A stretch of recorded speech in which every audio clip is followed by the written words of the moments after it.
Jam dinding menunjukkan pukul 2 pagi. Detak jarumnya terdengar seperti palu godam yang memukul-mukul kepala Arini yang pening. Di luar, hujan turun dengan deras, seolah mewakili gemuruh di dadanya yang tak kunjung reda. Arini duduk bersandar di kepala ranjang, matanya menatap kosong ke sisi kasur yang dingin. Kosong. Sudah 7 hari sisi itu tak berpenghuni. Mas Bram? Lirihnya, suaranya serak karena kurang tidur dan terlalu banyak menangis dalam diam. Di kamar sebelah, suara rengekan lemah terdengar. Arini tersentak, naluri keibuannya langsung mengambil alih. Ia bergegas menuju kamar putranya, Dika. Bocah berusia 5 tahun itu menggeliat gelisah dalam tidurnya.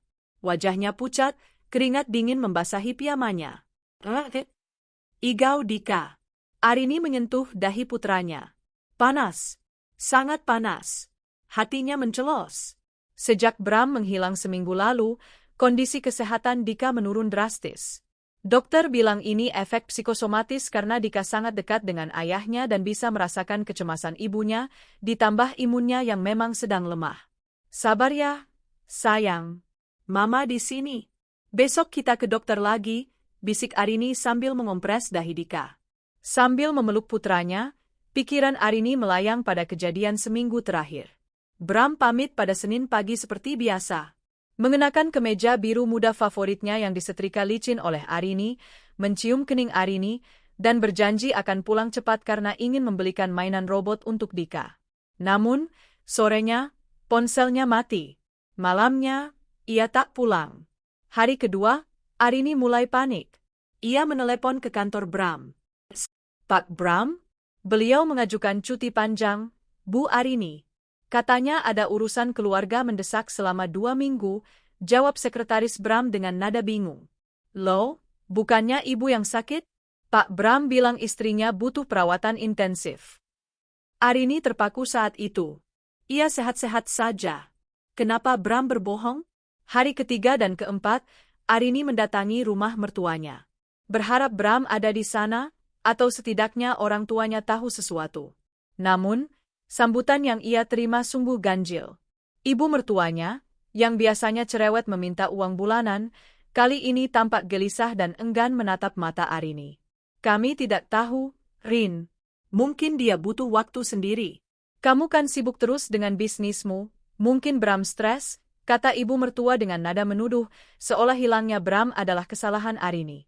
Tapi, Bu, Dika sakit. Bram tidak pernah menelantarkan Dika sebelumnya, bantah Arini. Halah, anak sakit itu biasa. Jangan manja, potong adik iparnya ketus, lalu masuk ke dalam kamar dan membanting pintu. Arini pulang dengan tangan hampa dan hati yang terluka. Ia merasa ada tembok besar yang dibangun oleh keluarga suaminya, menyembunyikan sesuatu darinya. Hari ini, hari ke-7. Arini sudah tidak tahan lagi. Ia merasa seperti orang gila yang mencari jarum dalam tumpukan jerami. Rasa khawatir bahwa Bram mengalami kecelakaan, dirampok, atau bahkan dibunuh menghantuinya setiap detik. Uang di rekening pegangan harian menipis karena Arini belum sempat ke bank, dan token e-banking utama dipegang oleh Bram, karena Arini, dengan bodohnya, mempercayakan manajemen aset keluarga pada suaminya agar Bram merasa dihargai sebagai kepala rumah tangga, meskipun modal utamanya berasal dari warisan orang tua Arini dan bisnis butik Arini. Pagi itu, setelah menitipkan Dika pada pengasuh terpercaya, Arini membulatkan tekad. Wajahnya yang cantik kini terlihat tirus, lingkaran hitam di bawah matanya tak bisa disembunyikan oleh bedak. Ia mengenakan gamis sederhana dan melangkah keluar rumah. Tujuannya satu, Pak RT. Ia butuh surat pengantar.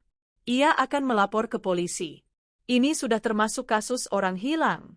Di rumah Pak RT, Arini berusaha menahan air matanya saat menceritakan kronologinya. Jadi sudah seminggu, Bu Arini, dan keluarga suami tidak ada yang mau bicara, tanya Pak RT prihatin. Benar, Pak. Saya takut terjadi hal buruk pada Mas Bram. Saya takut dia dicelakai orang, suara Arini bergetar. Pak RT mengangguk, segera mengetik surat pengantar. Ini, Bu. Silakan dibawa ke polsek. Semoga Pak Bram segera ketemu. Arini menerima kertas itu dengan tangan gemetar. Terima kasih, Pak. Ia berjalan keluar dari rumah Pak RT menuju mobilnya. Matahari bersinar terik, kontras dengan hatinya yang mendung. Ia sudah siap menyalakan mesin mobil untuk menuju kantor polisi ketika ponsel di tasnya bergetar panjang. Ada pesan masuk. Dari Sinta, sahabat lamanya. Arini membuka kunci layar ponselnya. Pesan itu berisi sebuah foto dan teks singkat. Jantung Arini berhenti berdetak sesaat. Di layar ponsel itu, terpampang foto yang diambil secara candid, sembunyi-sembunyi. Foto seorang pria yang sangat ia kenal punggung dan postur tubuhnya. Pria itu mengenakan kaos santai, kaos yang dibelikan Arini bulan lalu. Pria itu sedang mendorong kursi roda di lorong sebuah rumah sakit. Di atas kursi roda itu, duduk seorang wanita hamil besar. Pria itu menunduk, menatap wanita itu dengan tatapan yang dulu selalu ia berikan pada Arini. Tatapan penuh cinta dan kekhawatiran. Arini membaca teks di bawah foto itu dengan napas tertahan. Sinta, Rin tolong jangan kaget. Aku lagi jenguk saudaraku di RSIA Kasih Bunda. Aku lihat suamimu, Bram. Ya, dia lagi nungguin istrinya yang mau melahirkan. Aku yakin itu Bram, Rin. Tapi wanitanya bukan kamu. Dunia Arini berputar. Langit seakan runtuh menimpanya. Bram tidak hilang. Bram tidak diculik. Bram tidak celaka. Dia ada di rumah sakit. Menunggu, istrinya, melahirkan. Jari Arini gemetar hebat saat ia menzoom foto wanita di kursi roda itu. Meski foto itu diambil dari samping, Arini mengenali profil wajah itu. Hidung itu, bentuk dagu itu. Itu bukan orang asing. Laras, desis Arini, suaranya tercekat di tenggorokan. Laras, adik sepupunya sendiri. Gadis yang sudah dianggapnya seperti adik kandung. Gadis yang yatim piatu yang biaya kuliahnya ditanggung penuh oleh Arini. Gadis yang sering menginap di rumah mereka dan sering Arini minta tolong untuk menemani Bram jika Arini sedang dinas luar kota. Air mata yang sejak tadi ditahan Arini akhirnya tumpah, bukan karena sedih, tapi karena rasa sakit yang menghunjam ulu hati. Rasa mual yang hebat menyerangnya. Arini tertawa getir di dalam mobilnya yang sunyi, air mata membasahi pipinya. Selama aku menangis, berdoa, dan hampir gila memikirkan keselamatanmu, Mas, kamu sedang bersiap menjadi ayah dari anak adikku sendiri. Ingatan Arini berputar cepat. Potongan-potongan puzzle yang selama ini berserakan mulai menyatu. Laras yang tiba-tiba mendapat beasiswa ke luar kota 6 bulan lalu dan jarang berkunjung. Bram yang sering dinas luar kota di akhir pekan. Mertuanya yang bersikap dingin, mereka pasti tahu. Mereka semua tahu. Mereka menipu Arini. Mereka memakai uang Arini untuk membiayai perselingkuhan ini. Dan sekarang, saat anak kandung Bram, Dika, sedang sakit keras memanggil ayahnya, Bram malah sibuk menyambut kelahiran anak haram hasil pengkhianatan dengan saudara Arini sendiri. Arini meremas surat pengantar dari Pak RT hingga remuk. Polisi tidak diperlukan lagi, bisik Arini. Matanya yang tadi sendu kini berubah menjadi nyalang, dingin, dan tajam. Kesedihan itu menguap, digantikan oleh bara api amarah yang menyala diam-diam. Arini menyeka air matanya kasar. Ia menatap pantulan dirinya di kaca spion. Wanita lemah yang menangis 7 hari terakhir itu sudah mati. Kalian pikir bisa membodohiku dan hidup bahagia di atas penderitaanku dan anakku. Arini menyalakan mesin mobil. Ia tidak jadi ke kantor polisi. Ia memutar setir, mengarah ke rumah sakit ibu dan anak Kasih Bunda. Baiklah, Mas Bram. Kalau kamu mau bermain api, aku akan membakar habis ladangnya sekalian, gumam Arini sambil menginjak pedal gas. Mobil melaju membelah jalanan ibu kota, membawa seorang istri yang terluka parah, menuju awal dari sebuah pembalasan dendam yang tak akan pernah mereka lupakan. RSIA Kasih Bunda berdiri megah dengan cat dinding berwarna pastel yang lembut, menyiratkan kebahagiaan dan harapan baru. Namun, bagi Arini yang baru saja memarkir mobilnya di area basement yang remang, bangunan ini terasa seperti gerbang neraka. Tangannya masih gemetar saat ia mematikan mesin mobil. Ia meraih kacamata hitam besar dan masker medis dari laci dashboard. Ia tidak boleh dikenali. Belum saatnya. Jika Bram melihatnya sekarang, sandiwara ini akan berakhir terlalu cepat, dan Arini belum siap untuk apa yang akan terjadi selanjutnya. Ia butuh bukti. Ia butuh kepastian yang lebih menyakitkan daripada sekadar foto buram dari Sinta. Arini melangkah masuk ke lobi rumah sakit. Bau antiseptik bercampur aroma samar kopi menyambutnya. Di sekelilingnya, pasangan suami istri berjalan bergandengan tangan, wajah-wajah calon ayah yang cemas namun bahagia, ibu-ibu hamil yang mengelus perut mereka. Pemandangan itu membuat ulu hati Arini nyeri. Dulu, saat hamil Dika, Bram juga begitu. Bram yang siaga, Bram yang lembut. Apakah kelembutan itu sekarang milik wanita lain? Batin Arini perih. Ponselnya bergetar lagi. Sinta mengirim pesan lokasi terkini. Lantai 3. Ruang VVIP Anggrek 01. Mereka baru saja masuk kamar rawat inap. Sepertinya sudah pembukaan lengkap. VVIP. Arini tersenyum sinis di balik maskernya. Kelas VVIP di rumah sakit ini biayanya puluhan juta rupiah. Uang siapa yang dipakai Bram? Gaji Bram sebagai manajer operasional di perusahaan Arini tidak akan cukup untuk membiayai gaya hidup mewah ini tanpa menggerogoti tabungan masa depan Dika. Dengan langkah kaki yang dipaksa teguh, Arini menuju lift. Ia menekan tombol angka 3. Setiap desingan lift yang membawanya naik terasa seperti menghitung mundur waktu kehancuran rumah tangganya. Ting! Pintu lift terbuka. Lorong lantai 3 jauh lebih sepi dan eksklusif. Karpet tebal meredam suara langkah kaki Arini. Ia berjalan pelan, matanya menyapu setiap sudut.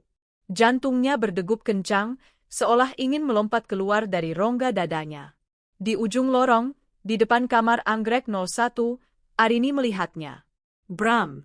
Pria itu sedang berdiri di depan pintu kamar rawat, berbicara dengan seorang perawat. Bram terlihat lelah namun antusias. Ia tertawa kecil menanggapi ucapan perawat itu. Tawa yang sudah seminggu ini hilang dari rumah mereka. Tawa yang dirindukan Dika yang sedang demam tinggi di rumah. Arini bersembunyi di balik pilar besar dekat Nurse Station.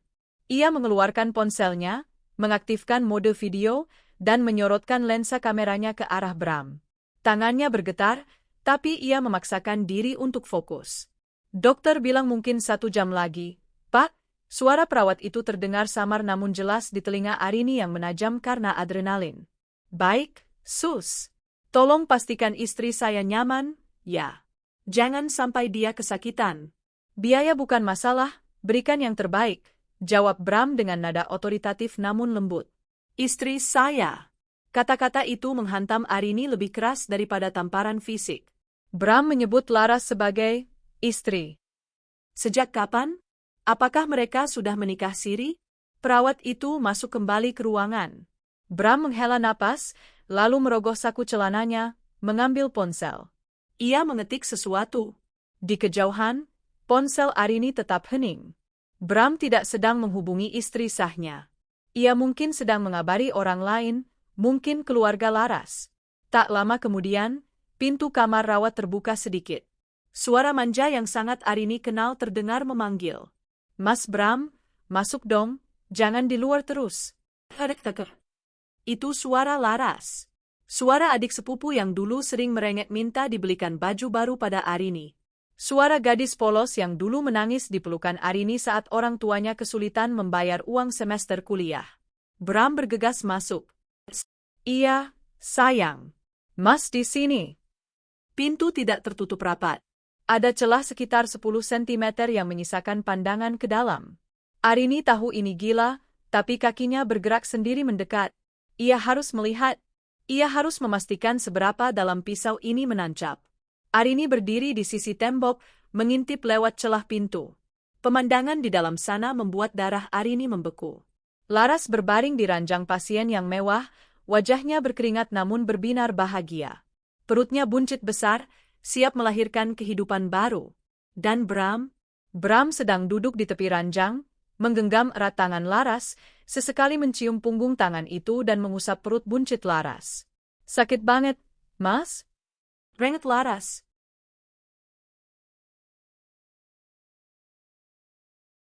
Tahan ya, sayang. Demi buah hati kita.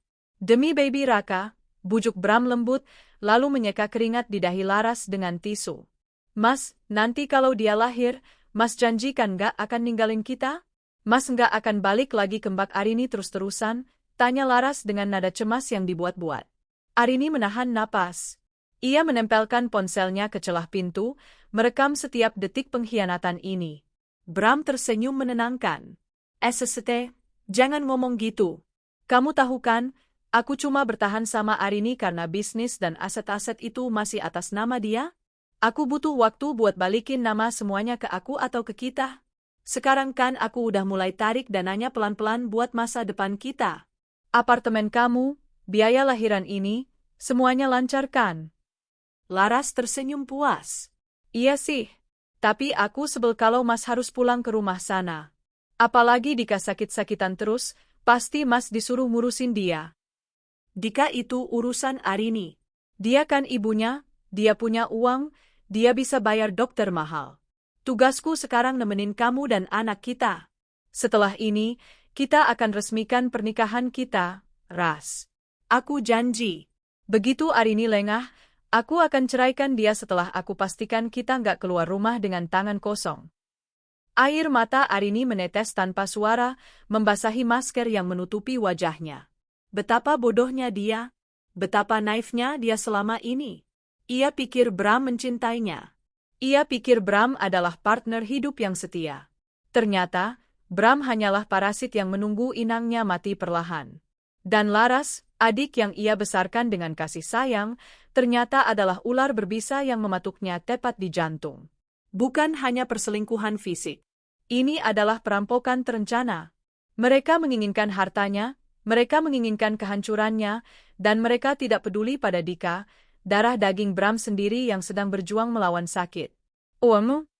Batin Arini, giginya gemeretak menahan amarah yang meledak-ledak. Kamu bilang Dika sakit-sakitan? Kamu bilang aku cuma sapi perah? Ingin rasanya Arini mendobrak pintu itu. Ingin rasanya ia menjambak rambut Laras, menampar wajah Bram, dan berteriak di depan semua staf rumah sakit bahwa pria di dalam sana adalah suaminya yang hilang. Kaki Arini sudah melangkah 1 jengkal ke depan, tangannya sudah terangkat hendak mendorong pintu. Namun, bayangan wajah Dika yang pucat melintas di benaknya. Jika ia melabrak sekarang, apa yang terjadi? Bram akan menyangkal. Bram mungkin akan memukulnya atau memanipulasi situasi. Laras akan berpura-pura menjadi korban, stres, dan bisa saja keguguran lalu menyalahkan Arini. Keluarga besar pasti akan membela Laras yang sedang hamil. Dan yang paling parah, Bram akan tahu bahwa Arini sudah tahu. Bram akan segera mengamankan sisa aset yang belum dia ambil. Bram akan bersiap perang secara terbuka. Sedangkan Arini saat ini tidak punya persiapan. Ia tidak tahu seberapa banyak uang yang sudah diambil Bram. Ia tidak tahu aset mana saja yang sudah dialihkan. Jika ia meledak sekarang, ia hanya akan mendapatkan kepuasan sesaat, tapi kalah dalam perang jangka panjang. Ia akan kehilangan hartanya, dan mungkin hak asuh Dika jika Bram bermain kotor dengan uang curian itu. Tidak, bisik hati kecilnya. Jangan sekarang, Arini. Jangan bodoh. Jadilah wanita cerdas seperti yang selalu kamu banggakan dalam karirmu. Arini menarik kakinya mundur. Tangannya yang mengepal perlahan melonggar, meski kukunya menancap menyakitkan di telapak tangan. Ia menyimpan ponselnya yang masih merekam ke dalam tas. Bukti ini sudah cukup. Rekaman suara Bram yang mengakui niat jahatnya untuk menguasai aset adalah senjata nuklir yang akan Arini ledakkan pada waktunya. Dengan napas tersengal, Arini berbalik. Ia berjalan menjauh dari kamar anggrek 01. Setiap langkah terasa berat seolah ia menyeret bola besi. Suara tawa Laras dan bujukan sayang Bram sayup-sayup menghilang di belakangnya, namun terpatri abadi di memori kebenciannya. Di ujung lorong, Sinta muncul dengan wajah cemas. Sahabatnya itu terkejut melihat Arini. "Rin, kamu ngelabrak mereka?" bisik Sinta panik, memegang bahu Arini. Arini menggeleng lemah. Matanya yang merah menatap Sinta dengan tatapan kosong yang mengerikan. "Enggak, Sin." "Kenapa?" "Itu suamimu, Rin. Dia sama pelakor itu." Sinta geram. "Kalau aku labrak sekarang, mereka cuma akan malu sebentar." Suara Arini terdengar dingin, datar, dan menakutkan. "Aku mau mereka hancur, Sin. Hancur sehancur-hancurnya. Sampai mereka tidak punya tempat untuk berteduh, tidak punya uang untuk makan, dan tidak punya muka untuk menatap dunia." Sinta terdiam, merinding melihat aura gelap yang memancar dari sahabatnya yang biasanya lembut itu. Antar aku ke mobil, Sin. Aku harus pulang. Dika menungguku, kata Arini sambil berjalan tertatih namun pasti menuju lift. Di dalam lift yang turun, Arini menghapus air matanya untuk yang terakhir kali hari itu. Ia merapikan kerudungnya, membetulkan letak kacamatanya. Saat pintu lift terbuka di basement, Arini bukan lagi istri yang mencari suaminya yang hilang. Dia adalah seorang ibu yang akan melindungi anaknya. Dia adalah seorang wanita yang akan mengambil kembali setiap sen haknya. Selamat bersenang-senang dengan kelahiran anak kalian, gumam Arini saat menyalakan mesin mobilnya. Nikmatilah waktu kalian. Karena setelah ini, aku akan menjadi mimpi buruk kalian. Mobil Arini melesat keluar dari rumah sakit, membelah kemacetan Jakarta. Di kepalanya, sebuah rencana besar mulai tersusun rapi. Audit keuangan, pemblokiran akses, pengalihan aset, dan sebuah kado pernikahan yang tak terlupakan. Perang baru saja dimulai. Dan Arini bersumpah, ia yang akan tertawa paling akhir. Mobil Arini memasuki pekarangan rumahnya yang megah, namun kini terasa begitu hampa dan dingin. Gerbang otomatis tertutup perlahan di belakangnya. Mengurungnya kembali dalam realitas yang mencekik. Ia mematikan mesin, namun tak segera turun. Kepalanya bersandar pada setir, matanya menatap kosong ke arah garasi yang biasanya menampung mobil SUV Bram. Mobil itu tidak ada. Tentu saja. Mobil yang dibeli dengan uang bonus tahunan Arini itu sekarang mungkin sedang parkir manis di RSIA Kasibunda, siap mengantar jemput Laras dan bayi barunya. Arini tertawa kecil, tawa yang kering dan hampa. Bodoh. Kamu bodoh sekali, Arini. Dengan langkah berat, ia masuk ke dalam rumah. Hal pertama yang ia tuju adalah kamar Dika. Di sana, di bawah cahaya lampu tidur yang redup, putranya masih tertidur. Napasnya masih terdengar berat, namun suhu tubuhnya sedikit menurun dibanding tadi pagi. Pengasuh Dika, Mbak Tiara, duduk di kursi samping tempat tidur, tampak terkantuk-kantuk. Mbak Tiara, biar saya saja, bisik Arini. Mbak Tiara terlonjak kaget, lalu mengangguk sopan. Ibu sudah pulang? Mas Dika tadi sempat bangun sebentar, Bu. Nanyain bapak lagi. Rahang Arini mengeras. Bilang apa kamu, Mbak? Saya bilang bapak lagi kerja di luar kota, cari uang buat beli robot, jawab Mbak Tiara polos. Arini mengangguk kaku. Makasih, Mbak. Kamu istirahat saja. Setelah Mbak Tiara keluar, Arini duduk di tepi ranjang. Ia membelai rambut Dika yang lembab oleh keringat. Wajah putranya begitu mirip dengan Bram. Hidung mancung itu, bentuk alis itu.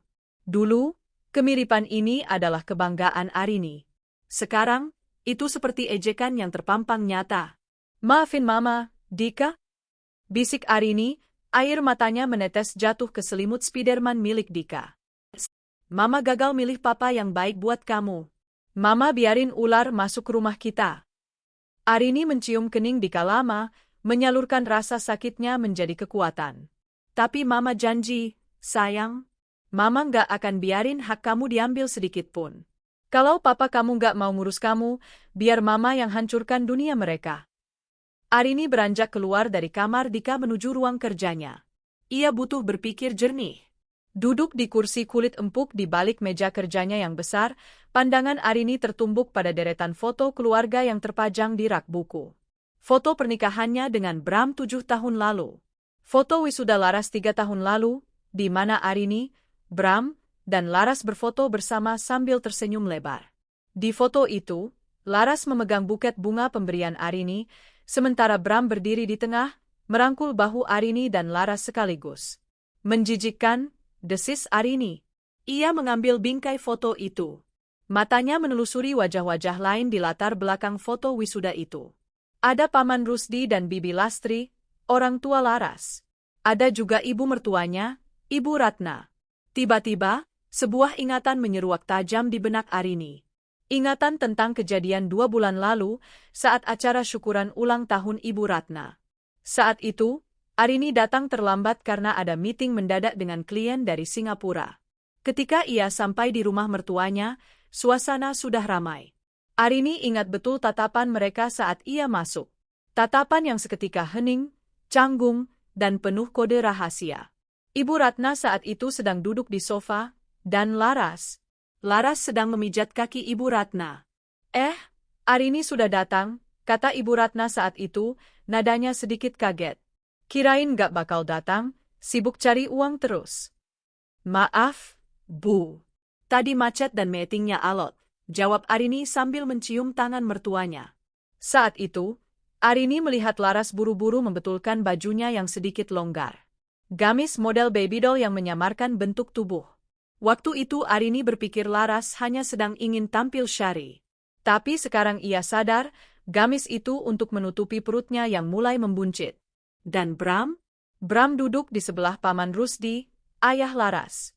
Mereka sedang tertawa-tawa sambil merokok di teras. Gimana, Bram? Jadi ambil unit yang di Kemang? Tanya Paman Rusdi waktu itu. Arini mendengarnya samar-samar saat hendak mengambil minum. Bram langsung menyikut lengan Paman Rusdi begitu melihat Arini lewat. Nanti kita bahas lagi, ya. Om. Paman Rusdi tersenyum kikuk pada Arini. Nak Arini. Hebat ya, perempuan karir, sukses terus. Arini waktu itu hanya tersenyum sopan. Ia mengira mereka sedang membicarakan investasi properti biasa. Ia bahkan bangga Bram mulai berani berinvestasi. Unit di Kemang. Gumam Arini di ruang kerjanya yang sunyi. Tangannya meremas bingkai foto hingga kaca depannya retak. Kemang. Lokasi apartemen mewah. Jadi, Bram membelikan apartemen untuk Laras di sana? Dan Paman Rusdi, ayah kandung Laras, tahu? Arini melempar bingkai foto itu ke lantai. Prang, pecahan kaca berserakan. Mereka semua tahu. Teriak Arini tertahan. Paman Rusdi, Bibi Lastri, Ibu Ratna, mereka semua bersekongkol. Mereka menutupi kehamilan Laras. Paman Rusdi bahkan membahas apartemen dengan Bram, apartemen yang pasti dibeli pakai uang Arini. Bibi Lastri? Arini teringat wanita yang sering menangis minta bantuan Arini karena hutang rentenir. Bulan lalu aku baru saja melunasi hutangmu 20 juta, BI. Dan ini balasanmu? Kamu biarkan anak gadismu tidur dengan suamiku. Dada Arini naik turun menahan amarah yang membakar. Ia merasa dikepung oleh musuh dalam selimut. Keluarga yang ia bantu, ia angkat derajatnya, kini berbalik menikamnya. Mereka pasti berpikir Arini adalah tambang emas bodoh yang bisa terus dikeruk sementara mereka menikmati hasilnya di belakang punggungnya. Arini menatap brankas kecil yang tersembunyi di balik lukisan abstrak di dinding ruang kerjanya. Hanya dia yang tahu kombinasi kuncinya. Dulu, ia menyimpan dokumen-dokumen penting perusahaan di sana. Tapi ada satu hal yang paling ia sesali sekarang. Surat kuasa. 2 tahun lalu, saat Arini harus menjalani operasi kista dan butuh istirahat total selama 3 bulan, ia menandatangani surat kuasa penuh kepada Bram untuk mengelola beberapa rekening operasional dan aset properti agar bisnis tetap berjalan lancar. Setelah sembuh, karena rasa percaya dan cinta, Arini tidak pernah secara resmi mencabut surat itu di hadapan notaris, meski ia kembali memegang kendali. Ia hanya menyimpannya, berpikir itu formalitas belaka. Bram pasti menggunakan salinan surat itu, pikir Arini cepat. Dia bisa menjual saham, mengagunkan sertifikat tanah, atau menguras deposito tanpa perlu tanda tanganku lagi. Arini segera bangkit, memutar kombinasi brankas. Klik. Pintu besi itu terbuka. Ia mengeluarkan tumpukan dokumen. Sertifikat rumah ini masih aman. BPKB mobil ada. Tapi, buku tabungan deposito berjangka senilai 2 miliar tidak ada di tempatnya. Dan sertifikat tanah warisan ayahnya di Bogor juga lenyap. Tubuh Arini merosot ke lantai. Lemas. Desisnya. Dan tanah di Bogor? Itu bukan sekadar uang. Itu jerih payahnya. Itu masa depan Dika. Bram telah mencurinya. Mencurinya untuk Laras dan keluarga parasit itu. Rasa sedih itu hilang seketika, berganti dengan insting bertahan hidup yang buas. Arini menyeka air matanya kasar. Ia tidak punya waktu untuk meratap. Ia meraih ponselnya. Jam menunjukkan pukul 3.30 pagi. Persetan dengan waktu. Ia mencari kontak bernama Pak Haris, auditor. Haris adalah mantan rekan kerjanya yang kini membuka firma audit independen, terkenal dengan kerjanya yang senyap dan mematikan dalam menelusuri aliran dana gelap. Arini menekan tombol panggil. Nada sambung terdengar 3 kali sebelum suara serak khas orang bangun tidur menjawab. Halo? Arini? Ada apa nelpon jam segini? Darurat? Darurat, Pak Haris. Suara Arini terdengar dingin dan tajam, setajam silet. Saya butuh jasa Bapak. Sekarang juga. Harga berapapun saya bayar. Oke, tenang dulu. Apa kasusnya? Penggelapan pajak perusahaan. Bukan, jawab Arini sambil menatap pecahan kaca foto wisuda Laras di lantai. Penggelapan aset rumah tangga. Suami saya mencuri uang saya untuk membiayai wanita lain dan keluarganya. Saya mau Bapak telusuri setiap rupiah yang keluar dari rekening saya dan rekening perusahaan dalam 1 tahun terakhir. Saya mau buktinya lengkap, hitam di atas putih. Hening sejenak di ujung telepon. Lalu suara Haris terdengar lebih serius dan terjaga. Paham. Kirimkan data akses yang kamu punya. Kita mulai besok pagi. Saya akan kirim tim terbaik saya. Terima kasih, Pak. Arini menutup telepon. Ia berdiri, berjalan menuju jendela, menatap langit subuh yang mulai menampakkan semburat merah. Fajar telah tiba. Tapi bagi Bram dan Laras, ini adalah awal dari kegelapan panjang. Arini mengambil spidol merah dari laci mejanya. Ia memungut foto wisuda yang tergeletak di antara pecahan kaca. Dengan gerakan tegas, ia mencoret wajah Bram dan Laras dengan tanda silang besar. Kalian ingin pesta? Gumam Arini sambil menempelkan foto yang dicoret itu di papan tulis ruang kerjanya. Akan kubuatkan pesta yang paling meriah. Pesta kebangkrutan kalian. Arini menarik napas panjang, mengisi paru-parunya dengan tekad baja. Ia siap berperang. Tidak dengan otot, tapi dengan otak. Ia akan melakukan audit senyap, menarik aset diam-diam, dan membiarkan mereka terbang tinggi sebelum menghempaskannya ke tanah yang keras. Keesokan paginya, suasana di kantor pribadi Arini, sebuah firma desain interior ternama di Jakarta Selatan, terasa lebih tegang dari biasanya. Arini datang sangat awal, pukul 6 pagi, dengan mata sembab namun sorot mata yang tajam. Ia menginstruksikan sekretarisnya untuk membatalkan semua janji temu klien hari ini dengan alasan urusan keluarga mendesak. Tepat pukul 7, Pak Haris dan 2 orang asistennya tiba. Mereka membawa 2 koper besar berisi peralatan forensik akuntansi digital. Tidak ada basa-basi. Arini langsung mempersilakan mereka masuk ke ruang rapat tertutup yang kedap suara. Saya ingin tahu semuanya, Pak Haris. Sekecil apapun. Jangan ada yang disembunyikan karena kasihan pada saya, ucap Arini tegas sambil meletakkan setumpuk dokumen perbankan dan akses token digital yang berhasil ia amankan dari brankas rumah semalam. Haris mengangguk, wajahnya serius. Kami akan mulai tracing dari rekening gabungan, lalu melebar ke rekening-rekening yang terafiliasi dengan nik Pak Bram. Beri kami waktu 3 jam untuk trawling data awal. 3 jam itu terasa seperti 3 tahun bagi Arini. Ia duduk di sudut ruangan, meminum kopi hitam yang sudah dingin, sementara bunyi ketikan keyboard para auditor mengisi kesunyian yang mencekam. Pukul 10 tepat, Haris menghela napas panjang. Ia melepas kacamata bacanya dan menatap Arini dengan pandangan prihatin yang mendalam. Siap, Rin? Tanya Haris pelan. Tunjukkan, jawab Arini singkat. Haris menyambungkan laptopnya ke layar proyektor. Sebuah grafik batang berwarna merah muncul, menunjukkan lonjakan pengeluaran yang tidak wajar dalam 6 bulan terakhir. Ini adalah rekapitulasi dana yang keluar dari rekening operasional dan deposito yang kamu kuasakan ke Bram. Haris memulai penjelasannya. Penanya menunjuk angka-angka fantastis di layar. Pertama, soal deposito 2 miliar yang hilang itu.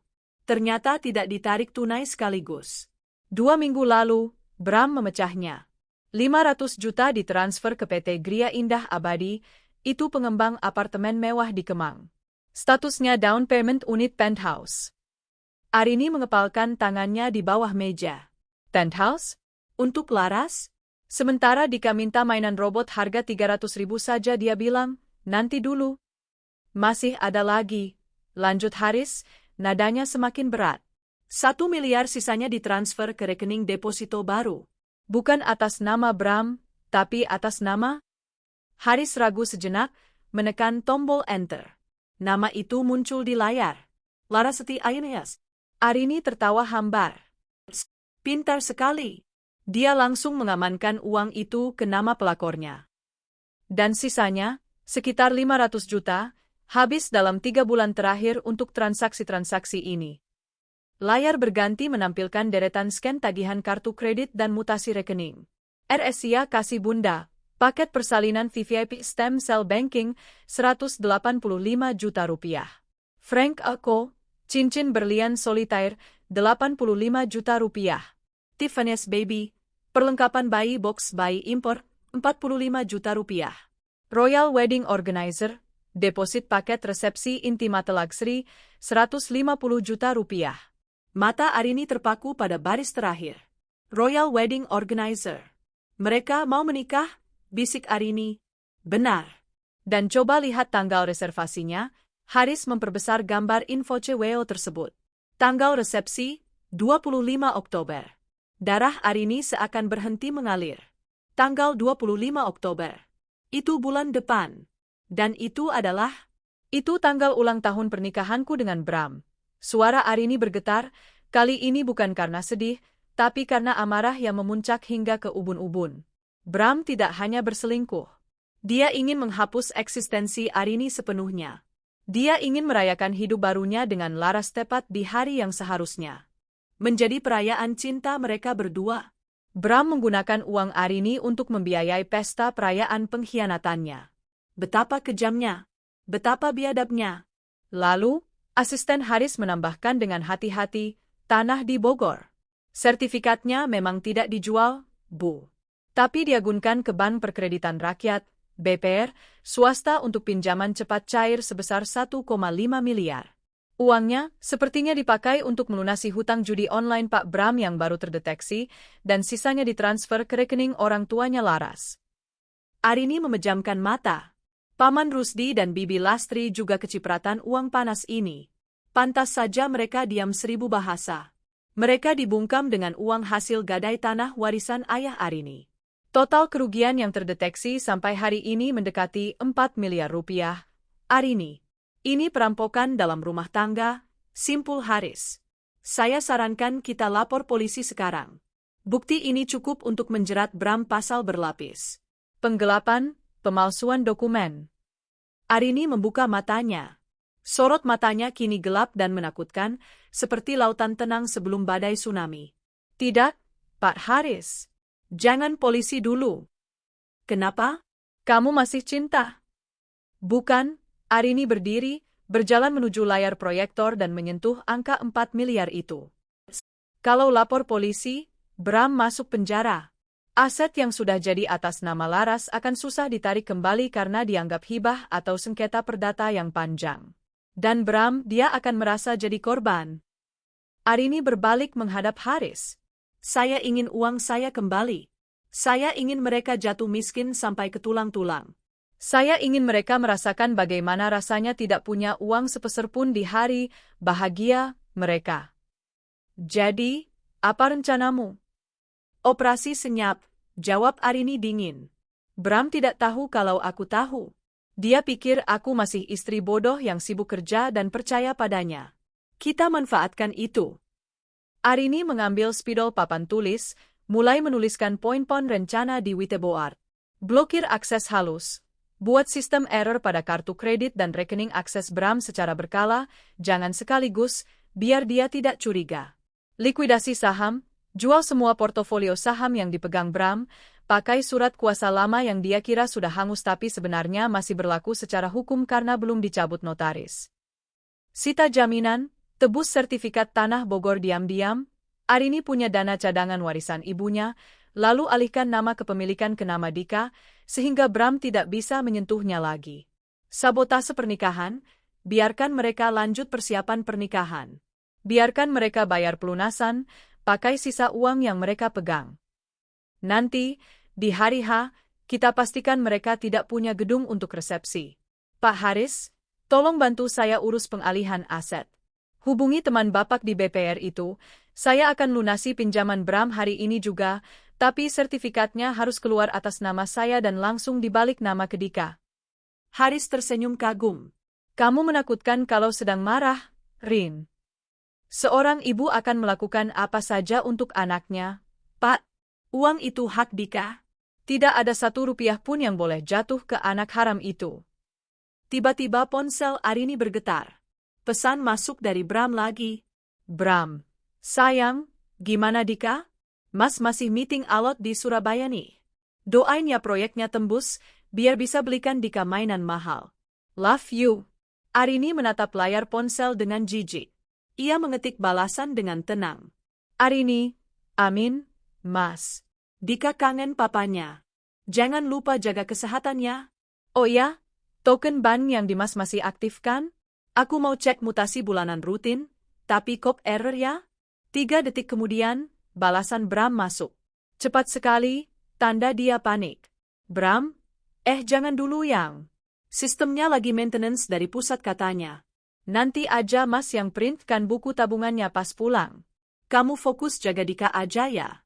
Arini tersenyum miring. Kena kau. Ketakutanmu adalah senjataku. Ia menoleh pada Haris. Laksanakan, Pak. Mulai hari ini, kita miskinkan mereka pelan-pelan tanpa mereka sadari.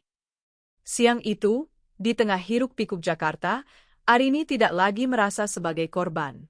Ia adalah sutradara dari sebuah pertunjukan tragis yang akan segera digelar. Pemeran utamanya adalah Bram dan Laras, dan grand finalenya adalah kehancuran total mereka. 2 hari setelah pertemuan dengan Pak Haris, Arini memulai pertunjukan akting terbaik dalam hidupnya. Pagi itu, Arini sedang menyuapi Dika bubur ayam. Kondisi Dika sudah jauh membaik, demamnya turun meski ia masih sering menanyakan keberadaan ayahnya. Papa kapan pulang, Ma? Tanya Dika lirih, matanya menatap pintu depan penuh harap.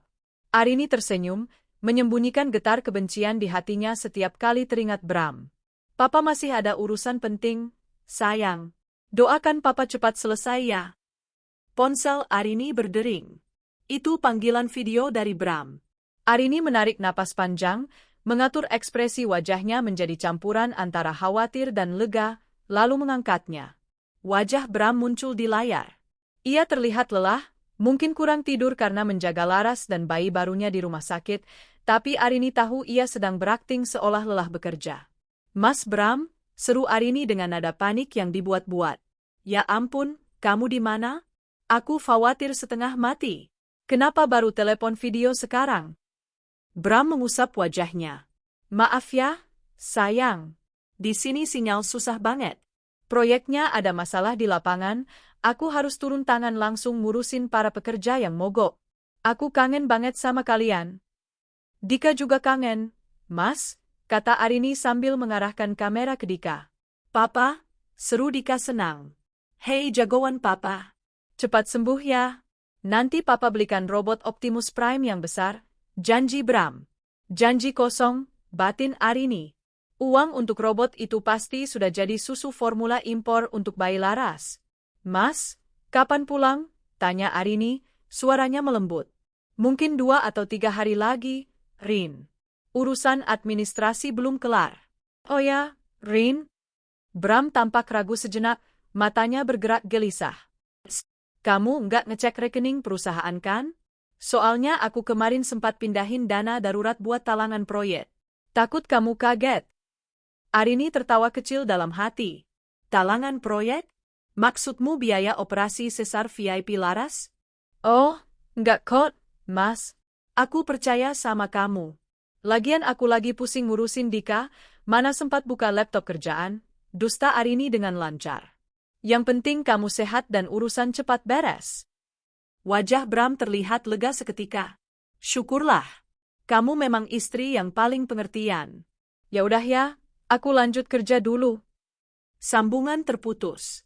Senyum manis di wajah Arini lenyap dalam sekejap mata. Ia meletakkan ponselnya di meja dengan kasar. Mbak Tiara, panggil Arini. Pengasuh Dika datang tergesa. Ya, Bu. Tolong temani Dika main sebentar. Saya harus ke bank sekarang juga. Ada urusan mendesak. Arini tidak pergi ke kantor. Ia meluncur ke sebuah bank swasta di kawasan Sudirman, tempat ia dan Bram menyimpan portofolio saham senilai hampir 3 miliar rupiah. Rekening sekuritas itu atas nama Bram, tapi modalnya 100% dari Arini. Untungnya, surat kuasa yang ia tanda tangani 2 tahun lalu ada di tasnya. Surat sakti yang memberi wewenang penuh pada Arini untuk melakukan tindakan hukum atas aset tersebut jika Bram berhalangan, atau dalam hal ini, Arini akan membuat seolah-olah Bram yang menghendaki penjualan ini melalui kuasanya. Di ruang VIP Bank, Arini ditemui oleh manajer investasi langganannya, Pak Romi. Bu Arini, tumben sekali datang sendiri tanpa Pak Bram. Ada yang bisa dibantu? Sapa Pak Romi ramah. Pak Bram sedang di luar kota, Pak Romi. Ada kebutuhan modal mendesak untuk ekspansi bisnis kami di Kalimantan. Arini berbohong dengan tenang. Ia menyodorkan surat kuasa dan KTP Bram yang ia ambil diam-diam dari laci meja kerja Bram sebelum Bram menghilang. Bram yang ceroboh meninggalkan KTP aslinya dan hanya membawa SIM. Kami ingin melikuidasi seluruh portofolio saham di akun ini. Semuanya. Hari ini juga. Pak Romi terbelalak. Semuanya, Bu? Tapi pasar sedang bullish, sayang sekali kalau dijual sekarang. Potensi keuntungannya masih besar. Kami butuh cash, Pak. Bukan potensi, jawab Arini tegas. Tolong proses secepatnya dan transfer ke rekening pribadi saya, bukan rekening bersama. Ini sesuai instruksi Pak Bram agar pencatatan pajaknya terpisah untuk proyek baru ini. Karena Arini adalah nasabah prioritas dan surat kuasanya sah secara hukum, belum pernah dicabut, Pak Romi tidak punya alasan untuk menolak. Baik, Bu. Akan kami proses. Dana akan masuk ke rekening Ibu sore ini juga. 1 aset berhasil diamankan. 3 miliar akan kembali ke tangan Arini sebelum Bram sadar. Langkah kedua, Tanah Bogor. Siang harinya, Pak Haris menelepon. Beres, Rin. Saya sudah kirim orang ke BPR itu. Pinjaman 1,5 miliar atas nama Bram sudah dilunasi pakai dana talangan dari firma saya dulu sesuai permintaanmu. Sertifikat sudah kami ambil. Sekarang tim notaris sedang memproses balik nama ke Dika dengan skema hibah dari orang tua, jadi Bram tidak bisa menggugatnya nanti. Terima kasih, Pak Haris.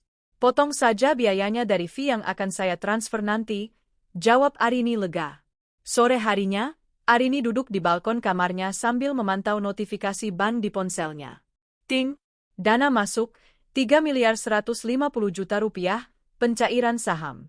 Arini tersenyum puas. Uang itu sudah aman. Sekarang, saatnya memberikan sedikit kejutan untuk suami tercinta. Arini membuka aplikasi perbankan untuk kartu kredit utama Bram, kartu yang limitnya paling besar, yang sering dipakai Bram untuk gaya hidup mewahnya. Arini tahu passwordnya karena dulu dialah yang mendaftarkannya. Dengan jari yang lincah, Arini mengubah status kartu tersebut melalui menu pengaturan keamanan. Blokir sementara, aktif. Selamat menikmati makan malammu, Mas, gumam Arini. Di waktu yang sama, di kantin VIP Eresia Kasih Bunda, Bram sedang antre di kasir. Ia baru saja mengambil pesanan makanan catering premium untuk syukuran kelahiran bayi Laras. Paket nasi tumpeng mini untuk 50 kotak yang akan dibagikan ke perawat dan keluarga Laras yang datang menjenguk. Total tagihannya 5 juta rupiah. Totalnya 5.200.000 ya, Pak, kata kasir sambil tersenyum. Bram dengan percaya diri mengeluarkan kartu kredit Black Card-nya. Kartu yang selama ini menjadi simbol statusnya. Gesek saja, Mbak. Kasir memasukkan kartu ke mesin EDC. Menunggu sebentar. Beet. Wajah kasir sedikit berubah. Maaf, Pak. Transaksi ditolak. Deadline.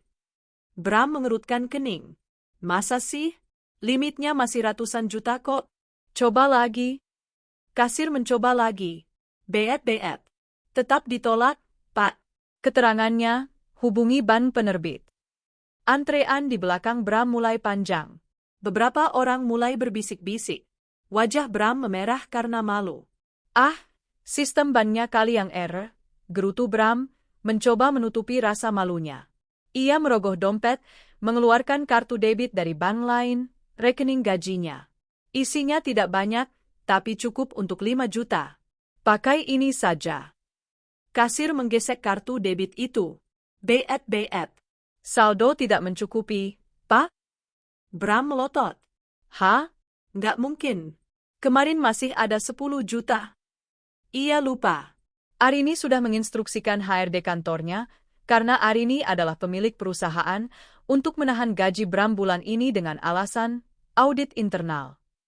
Dan sisa saldo di situ sudah ditarik otomatis oleh sistem autodebit cicilan mobil yang baru saja Arini aktifkan kembali ke rekening gaji Bram, bukan rekening Arini. Keringat dingin mulai bercucuran di dahi Bram. Di belakangnya, seorang ibu-ibu nyeletuk, "Mas, kalau nggak punya duit jangan gaya-gayaan beli tumpeng premium dong. Lama nih." Bram panik. Ia tidak memegang uang tunai sebanyak itu. Ponselnya bergetar. Pesan dari Laras. "Mas, mana tumpengnya? Paman dan bibi udah lapar nih nungguin." Bram merasa terhimpit. Dengan tangan gemetar, ia akhirnya menelepon Arini. "Halo, Mas? Kenapa?" Suara Arini terdengar polos di ujung telepon. "Rin, ini. Aduh, aku lagi mau bayar vendor bahan bangunan di lokasi proyek. Kartu kreditku kok nggak bisa ya? Debit juga kosong. Kamu ada mindahin uang atau blokir kartu?" tanya Bram dengan napas tersengal, berbohong lagi soal bahan bangunan. "Ya ampun, Mas. Aku lupa bilang," seru Arini dengan nada kaget yang sangat meyakinkan. "Tadi orang bank telepon, katanya ada aktivitas mencurigakan di kartumu, transaksi besar di toko perhiasan dan perlengkapan bayi. Jadi mereka blokir sementara demi keamanan." "Aku iakan saja, kan kamu lagi di proyek, masa belanja bayi? Takutnya kartumu dihack orang." Bram terdiam, lidahnya keluh. Transaksi perhiasan dan bayi itu memang dia yang melakukan kemarin untuk Laras. Tapi dia tidak bisa mengakuinya. Oh, iya bener, Rin. Baguslah kamu blokir. "Bahaya itu hacker," kata Bram terbata-bata. "Terus, ini aku butuh dana tunai sekarang. Bisa transfer 5 juta aja ke rekening sopirku." "Bisa, Mas. Tapi tokennya error dari pagi, aku belum bisa transfer keluar." "Coba kamu pinjam uang kas bon proyek dulu deh." "Maaf ya sayang." Bram mematikan telepon dengan frustrasi. Ia terjebak. Akhirnya, dengan menahan malu yang luar biasa, Bram membatalkan pesanan tumpeng premium itu. Ia kembali ke kamar rawat Laras dengan membawa 50 bungkus nasi padang sederhana yang ia beli pakai uang tunai sisa di dompetnya. Wajah Laras cemberut saat melihat bungkusan nasi padang. "Kok nasi bungkus sih, Mas?" katanya tumpeng mini. "Ada masalah teknis di cateringnya, yang..." "Udah ini aja dulu, yang penting doa," jawab Bram ketus, pikirannya kacau balau memikirkan kenapa akses keuangannya tiba-tiba macet semua. Di rumah, Arini meletakkan ponselnya sambil menyesap teh hangat. Ia membayangkan wajah panik Bram dan merasa sangat puas. "Ini baru permulaan, Mas. Tunggu sampai kamu pulang dan menyadari bahwa istana MU sudah kosong melompong." Arini menatap langit sore yang mulai gelap. Operasi senyap tahap pertama sukses besar. Aset utama sudah kembali. Sekarang tinggal menunggu sang aktor pulang untuk memainkan babak drama selanjutnya. Hari ke-10 sejak kepergiannya, Bram akhirnya menampakkan batang hidungnya di rumah. Jam menunjukkan pukul 9 malam saat bel rumah berbunyi. Arini, yang sedang membacakan dongeng untuk Dika, menghentikan ceritanya. Jantungnya berdegup, bukan karena rindu, tapi karena adrenalin. Pertunjukan utama akan segera dimulai. "Biar Mbak Tiara yang buka, Bu," kata pengasuh Dika. "Tidak usah, Mbak. Biar saya saja," cegah Arini. Ia merapikan rambutnya sejenak di depan cermin, memasang senyum, istri yang lega, lalu berjalan menuju pintu utama. Saat pintu terbuka, sosok Bram berdiri di sana. Penampilannya sungguh dramatis. Kemejanya kusut dan ada noda tanah di bagian lengan. Wajahnya dipenuhi brewok tipis yang tidak dicukur berhari-hari, dan matanya terlihat merah. Bau keringat apek menguar dari tubuhnya, bau yang Arini yakini sengaja tidak dibersihkan setelah seharian mengurus kepulangan Laras dari rumah sakit. "Mas Bram?" Arini berteriak histeris, langsung menghambur memeluk suaminya. Pelukan yang terasa dingin dan menjijikkan bagi Arini, tapi harus ia lakukan demi skenario. "Rin?" Bram membalas pelukan itu lemah, menyandarkan kepalanya di bahu Arini. "Maafin aku, Rin. Aku pulang. Arini melepaskan pelukan, menangkup wajah suaminya dengan tangan gemetar. Kamu kenapa berantakan begini, Mas? Kamu sakit? Kamu dari mana saja? Aku takut banget kamu kenapa-kenapa. Bram menunduk, menghindari tatapan mata Arini. Panjang ceritanya, Rin. Aku kena musibah di lokasi proyek. Arini menuntun Bram masuk ke ruang tamu. Duduk dulu, Mas. Aku ambilkan minum. Setelah meneguk segelas air putih dengan rakus, akting yang bagus, pikir Arini, Bram mulai bercerita. Suaranya dibuat parau dan penuh tekanan. Waktu aku sampai di lokasi proyek di pinggiran kota, ternyata ada sengketa lahan dengan preman lokal, Rin. Mereka menyekapku di gudang selama 3 hari. HP-ku disita, dompetku diambil. Aku nggak bisa hubungi siapa-siapa, Bram bercerita dengan wajah memelas. Mereka minta tebusan, tapi aku nggak punya akses ke bank. Akhirnya setelah negosiasi alot, mereka melepaskanku dengan syarat aku harus bayar uang keamanan dalam waktu dekat. Arini mendengarkan dongeng itu sambil menahan rasa ingin muntah. Disekap preman? Padahal jelas-jelas dia sedang memijat kaki Laras di kamar VVIP rumah sakit. Ya Allah, Mas, jahat banget mereka, seru Arini, air mata buaya mulai menggenang di pelupuk matanya. Kenapa kamu nggak lapor polisi? Jangan, potong Bram cepat. Kalau lapor polisi, mereka bakal bakar proyek kita, Rin. Mereka nekat. Kita bisa rugi miliaran kalau proyek itu berhenti. Arini mengangguk-angguk, pura-pura bodoh. Terus sekarang gimana, Mas? Kamu nggak luka kan? Luka fisik enggak, tapi pusing mikirin ancaman mereka. Bram mulai masuk ke inti tujuannya. Ia menggenggam tangan Arini erat. Rin, mereka minta 200 juta tunai. Besok harus diserahkan. Kalau enggak, mereka bakal datang ke sini. Arini menahan napas. 200 juta. Angka yang pas untuk pelunasan gedung resepsi dan catering Laras. 200 juta, Mas? Arini membelalakan mata. Uang tunai sebanyak itu mana ada di rumah? Kan ada di brankas? Atau kamu cairin deposito sebentar? Please, Rin. Ini nyawa taruhannya. Aku nggak mau mereka nyakitin kamu sama Dika. Arini melepaskan genggaman tangan Bram perlahan. Wajahnya berubah menjadi sendu. Mas, soal brankas, isinya sudah kosong. Apa? Bram melonjak kaget, topeng lelahnya retak seketika. Kosong? Kemana uangnya? Perhiasan kamu? Dolar simpanan kita? Arini menunduk, memilin ujung bajunya. Waktu kamu hilang seminggu ini, aku panik, Mas. Dika sakit parah, butuh biaya spesialis. Terus ada supplier butikku yang nagih pembayaran tempo. Karena token bank error terus dan kartu kredit kamu keblokir, aku terpaksa pakai uang cash di brankas dan jual beberapa perhiasan buat nutupin operasional. Rahang Bram mengeras. Wajahnya memerah menahan marah, tapi ia sadar ia tidak boleh marah. Ia baru saja pulang dari penyekapan, ia tidak boleh terlihat terlalu peduli pada uang. Habis semuanya? Tanya Bram dengan suara tercekat. Enggak semuanya sih. Masih ada sisa 50 juta di laci mejakur, jawab Arini. Cuma itu yang ada cash sekarang. Bram mengusap wajahnya kasar. 50 juta. Jauh dari target 200 juta. Tapi 50 juta lumayan untuk bayar DP catering ulang. Sisanya dia harus cari cara lain. Ya sudah, kata Bram pasrah, berusaha terdengar bijak. Enggak apa-apa, yang penting Dika sehat dan urusan butik lancar. Mana uang 50 jutanya? Biar aku amankan buat bayar cicil ke preman itu dulu. Arini beranjak ke kamarnya, mengambil amplop coklat tebal dari laci. Amplop itu berisi uang tunai hasil penjualan tas branded bekas miliknya, bukan dari aset utama yang sudah ia amankan. Ia menyerahkan amplop itu pada Bram. Ini, Mas, hati-hati ya. Jangan sampai hilang lagi, pesan Arini penuh arti ganda. Bram menyambar amplop itu dengan mata berbinar. Ia langsung menghitung isinya sekilas. Setidaknya besok Laras nggak ngomel lagi. Makasih ya, sayang. Kamu memang istri yang paling bisa diandalkan, kata Bram, lalu mengecup kening Arini sekilas.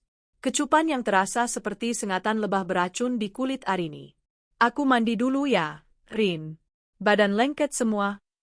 Saat Bram masuk ke kamar mandi, Arini duduk kembali di sofa.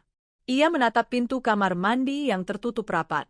Bram tidak tahu bahwa 50 juta itu adalah pesangon terakhir. Uang perpisahan. Arini mengambil ponselnya, mengirim pesan pada Pak Haris. Target sudah di rumah. Dia menelan umpannya. Lanjutkan ke tahap 2, eksekusi aset properti. Dari dalam kamar mandi, terdengar Bram bersiul-siul kecil di bawah guyuran shower. Siulan orang yang merasa menang. Siulan orang yang merasa telah berhasil menipu istrinya dan mendapatkan uang segar. Arini tersenyum miring. Bernyanyilah selagi bisa, Mas. Karena sebentar lagi, suara yang keluar dari mulutmu hanyalah tangisan penyesalan. Malam itu, Arini tidur memunggungi Bram. Di sebelahnya, Bram tidur pulas mendengkur, memeluk guling, memimpikan pesta pernikahannya dengan Laras. Sementara Arini terjaga, matanya menatap kegelapan, menyusun kalimat-kalimat yang akan ia tuliskan di kartu ucapan untuk kado kelahiran anak Laras nanti. Kado yang akan mengubah tangis bayi menjadi jeritan horor bagi kedua orang tuanya. 3 hari setelah Bram pulang, suasana rumah tampak normal di permukaan, namun menyimpan bara api di dalamnya. Bram sering keluar rumah dengan alasan mengurus sengketa lahan dengan preman, padahal Arini tahu ia sedang sibuk mempersiapkan pernikahan. Pagi itu, Bram terburu-buru berangkat. Ia bilang harus bertemu pengacara. Saking terburunya, ia meninggalkan tas kerjanya di ruang tamu saat kembali ke kamar untuk mengambil dasi. Kesempatan emas. Arini, yang sedang pura-pura menyiram tanaman di teras, segera masuk begitu Bram naik ke lantai 2. Dengan gerakan cepat dan senyap, ia membuka tas kerja kulit milik Bram. Isinya berantakan. Berkas proyek, brosur apartemen, dan sebuah amplop tebal berwarna krem dengan pita emas. Jantung Arini berdegup kencang. Ia membuka amplop itu. Di dalamnya terdapat sebuah kartu undangan hardcover yang sangat mewah. Wangi melati menyeruak saat kartu itu dibuka. The Wedding of Bramantio Larasati. Minggu, 25 Oktober 2024 Grand Ballroom Hotel Mulia, Jakarta. Mata Arini memanas membaca tanggal itu. 25 Oktober. Benar dugaan Pak Haris. Itu adalah tanggal ulang tahun pernikahannya dengan Bram yang ke-8. Betapa sakitnya. Bram memilih tanggal itu bukan tanpa alasan. Ia ingin menggantikan kenangan pernikahan lamanya dengan yang baru. Menghapus Arini dan menggantinya dengan Laras di tanggal yang sama. Arini membalik kartu undangan itu. Ada daftar, turut mengundang. Keluarga BPK Rusdi A. Ibu Lastri, orang tua Laras. Keluarga Ibu Ratna, Ibu Bram. BPK RT RW setempat. Tidak ada nama keluarga Arini. Tentu saja. Ini adalah pesta rahasia di atas penderitaan Arini. Arini dengan cepat memotret undangan itu dari berbagai sisi sebagai bukti. Ia lalu mengembalikannya ke dalam tas Bram persis seperti semula. Saat Bram turun tangga, Arini sudah kembali ke teras, menyenandungkan lagu dengan tenang sambil menyemprot daun anggrek. Aku berangkat ya, Rin. Doakan urusan sama pengacara lancar, pamit Bram sambil membetulkan dasinya. Hati-hati, Mas. Semoga urusannya cepat selesai, jawab Arini dengan senyum manis yang mematikan. Siang harinya, Arini mendapat notifikasi dari tracker GPS mobil Bram. Mobil itu berhenti di sebuah mal mewah di Jakarta Pusat. Bukan di kantor pengacara. Arini segera membuka aplikasi CCTV yang terhubung ke kamera dashboard mobil yang ia pasang diam-diam seminggu lalu saat mobil itu di bengkel langganan Arini. Di layar ponsel, terlihat Bram sedang berjalan bergandengan mesra dengan Laras. Laras sudah keluar dari rumah sakit, tampak segar meski jalannya masih pelan pasca operasi. Mereka masuk ke Motorcar, toko perlengkapan bayi premium. Arini memasang earphone, mendengarkan percakapan mereka lewat penyadap suara di dalam kabin mobil yang merekam saat mereka tadi berbincang sebelum turun. Mas, aku mau stroller yang itu loh. Yang kayak dipakai artis-artis. Harganya cuma 25 juta kok, renget Laras. Mahal banget, yang. Uang 50 juta dari Arini itu kan jatah buat pelunasan gedung hotel, keluh Bram. Ih, Mas pelit. Kan anak kamu juga. Lagian Mas bilang mau jual mobil CR-V Mas kan? Talangin dulu dong pakai uang yang ada. Nanti kalau mobil laku, baru bayar gedung. Masa anak kita naik stroller murah? Malu sama teman-teman arisanku. Bram terdengar menghela napas. Ya udah, iya, kita beli. Tapi nanti kamu janji ya jangan minta macam-macam lagi sampai mobil laku. Arini mengepalkan tangannya. Mobil saya? Itu mobil atas nama perusahaan Arini. Bram mau menjualnya? Tidak semudah itu, Ferguso, gumam Arini. Arini segera menelepon bagian keuangan kantornya. Mbak Dini, tolong blokir corporate credit card yang dipegang Pak Bram sekarang juga. Alasan, indikasi penyalahgunaan. Dan satu lagi, laporkan mobil CR-V hitam plat B1980 BRM ke pihak leasing sebagai unit yang dibawa kabur, minta mereka kunci GPS-nya dan matikan mesin jarak jauh kalau bisa. Baik, Bu Arini. Di dalam toko bayi, Laras sedang kegirangan mencoba stroller mewah berwarna navy. Ia sudah membayangkan betapa kerennya ia mendorong kereta bayi itu saat arisan nanti. Bungkus yang ini ya, Mbak, sama car seat-nya sekalian, kata Bram dengan gaya bos besar.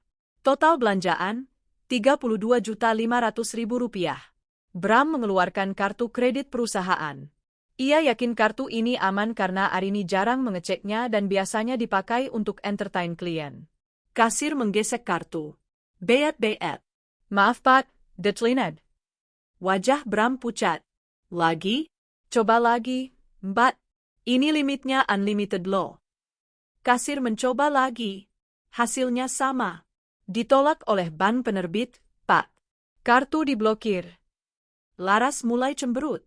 Mas, kok malu-maluin lagi sih? Kemarin tumpeng, sekarang stroller. Kamu niat beliin gak sih? Suaranya mulai meninggi, menarik perhatian pengunjung lain. Bram panik. Ia tidak mau Laras marah dan stres, bisa mempengaruhi asinya. Gengsinya juga dipertaruhkan. Sebentar, sayang. Kartu kantor mungkin lagi audit, Bram beralasan. Ia merogoh tasnya, menatap amplop coklat berisi uang 50 juta, pesangon, dari Arini. Uang itu nyawa untuk gedung pernikahan. Kalau dipakai sekarang, ia tidak bisa melunasi down payment kedua hotel yang jatuh tempo besok. Tapi melihat wajah Laras yang sudah merah pada mau menangis atau mengamuk, Bram menyerah. Oke, aku bayar tunai, kata Bram lemas. Ia mengeluarkan gepokan uang dari amplop, membayar 32,5 juta rupiah. Sisa uang di tangannya tinggal 17,5 juta. Sangat jauh dari cukup untuk bayar hotel. Nah gitu dong, Mas. Makasih ya, Papa Bram baik deh. Laras langsung memeluk Bram, wajahnya cerah kembali. Bram tersenyum kecut. Pikirannya melayang pada tagihan hotel besok. Gimana ini? Harus cari pinjaman kilat di mana lagi? Saat mereka kembali ke parkiran, masalah belum selesai. Bram menekan tombol unlock pada kunci mobil CR-V-nya. Tidak ada respon. Ia menekan lagi. Hening. Ia mencoba membuka manual. Bisa terbuka. Tapi saat ia mencoba menyalakan mesin, ceklek, mesin mati total. Indikator di dashboard berkedip merah dengan tulisan Security Lock Activated. Kontak leasing. Sialan, umpat Bram, memukul setir. Kenapa lagi sih, Mas? Laras mulai kepanasan di dalam mobil yang AC-nya mati. Mobilnya dikunci dari pusat. Pasti leasing ngira telat bayar. Padahal biasanya kantor yang urus, teriak Bram frustrasi. Di rumah, Arini melihat notifikasi dari aplikasi pelacak. Engine immobilized. Arini tertawa lepas. Tawa yang sudah lama hilang. Nikmatilah naik taksi online dengan bawaan stroller segede gaban itu, Mas. Dan selamat pusing memikirkan bayar gedung hotel besok. Arini mengambil spidol merahnya lagi, mencoret tulisan, undangan, di papan tulis rencananya. Undangan sudah kulihat. Tanggal sudah dikunci. Sekarang, saatnya menyiapkan kado spesial untuk kelahiran putra mahkota kalian. Arini membuka laptopnya, mulai mendesain sebuah kado yang sangat unik. Ia men-scan semua bukti transfer Bram ke rekening Laras, bukti booking hotel, dan foto USG yang pernah Bram salah kirim ke cloud keluarga. Ia akan mencetaknya dalam bentuk buku album kenangan yang indah. Judulnya, Riwayat Pencurian Ayahmu Demi Melahirkanmu. Buku itu akan dikirim besok, tepat saat acara akikah kecil-kecilan di rumah kontrakan baru Laras. Hari Minggu yang cerah. Di sebuah rumah kontrakan mewah di kawasan Kemang, yang sewanya dibayar lunas setahun oleh Bram menggunakan uang tabungan pendidikan Dika, sedang berlangsung acara syukuran kecil-kecilan. Akikah untuk bayi Raka, putra pertama Bram dan Laras. Tamu yang datang tidak banyak, hanya keluarga inti Laras, Ibu Ratna, Ibunda Bram, dan beberapa teman sosialita Laras. Suasana tampak meriah dengan dekorasi balon berwarna biru dan putih. Aroma gulai kambing menguar memenuhi ruangan. Laras duduk di kursi pelaminan mini sambil menggendong bayinya.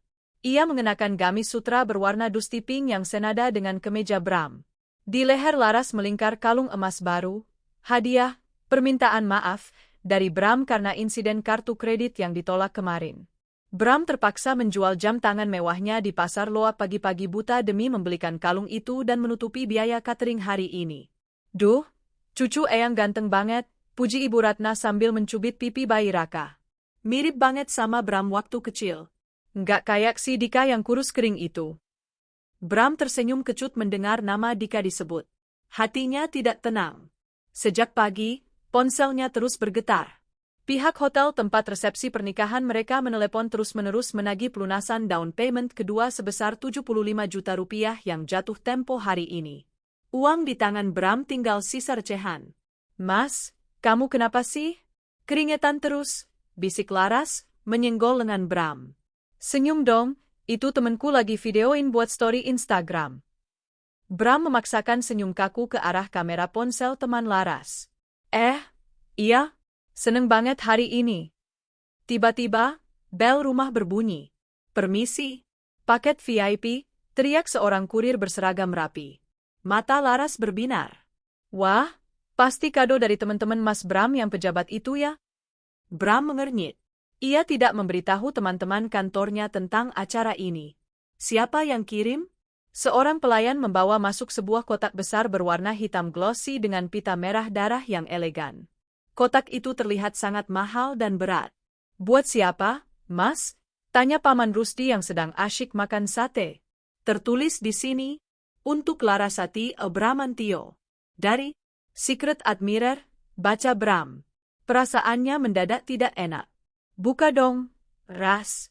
Siapa tahu isinya emas batangan atau kunci mobil baru. Seru Bibi Lastri antusias.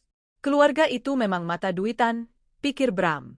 Laras dengan semangat menarik pita merah itu. Ia membuka tutup kotaknya. Wah, desis para tamu. Di dalam kotak itu, tersusun rapi sebuah buku tebal bersampul kulit buaya imitasi. Di sebelahnya ada sebuah botol susu bayi yang berisi air keruh berwarna hitam. Laras mengernyit. Kok botol susunya kotor? Ini buku apa? Judul buku itu tercetak dengan tinta emas yang menyilaukan.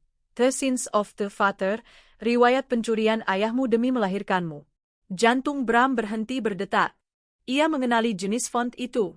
Itu font favorit Arini untuk presentasi desain. Mas, ini apa? Tangan Laras gemetar. Sebelum Bram sempat mencegah, Laras sudah membuka halaman pertama. Halaman 1, foto bukti transfer 500 juta rupiah ke pengembang apartemen ini. Keterangan, uang deposito pendidikan Dika yang dicuri tanggal 12 Maret. Halaman 2, struk pembayaran Resia kasih Bunda 185 juta rupiah. Keterangan, uang operasional butik Arini yang digelapkan tanggal 5 September. Halaman 3, foto struk pembelian cincin berlian Laras struk stroller kemarin. Keterangan, dibayar menggunakan uang, pesangon, dari kebohongan diculik preman. Dan di halaman terakhir, terpampang sebuah surat tagihan besar berwarna merah. Total hutang Bramantio kepada Arini, 4.350 juta rupiah, 4.350 juta rupiah.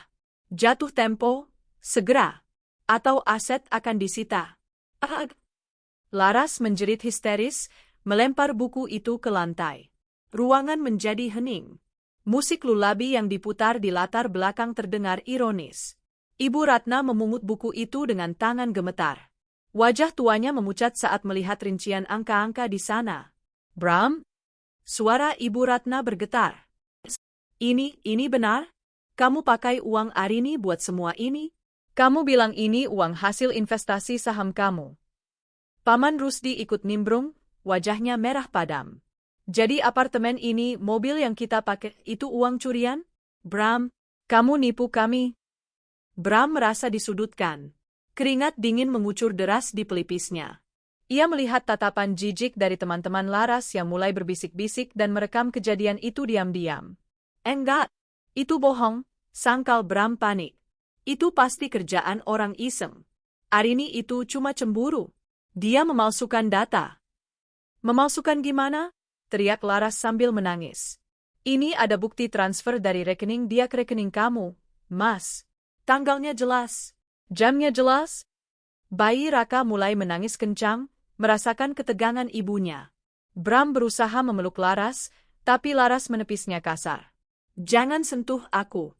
Mas, kamu bilang kamu kaya. Kamu bilang perusahaan itu punya kamu juga. Ternyata kamu cuma maling duit istrimu. Dengerin dulu, Ras. Perusahaan itu memang hasil kerjaku juga.